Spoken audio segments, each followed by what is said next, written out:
Many people have given me advice, good ones. A lot of people have given me advice, politicians, civics, diplomats, experts, scientists and artists, religious leaders and cultural leaders, my parents and my friends, even at times my enemies have given me advice through their criticism and insult. But I tell you what, one of the best advice I've ever heard in my life is never to take criticism from somebody or people I wouldn't go and seek for their advice. If I wouldn't seek for your advice, I shouldn't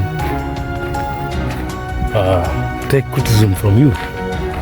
So if you can, if somebody is someone that you may have a kind of a quality you would seek advice from, then take criticism from that person.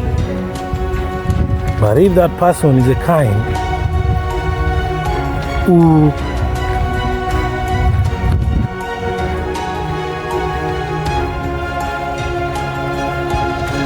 you can never go and seek advice from, don't let that person criticize you. Stick to your principle, because at the end of the day, eagles don't take flight lessons from chicken.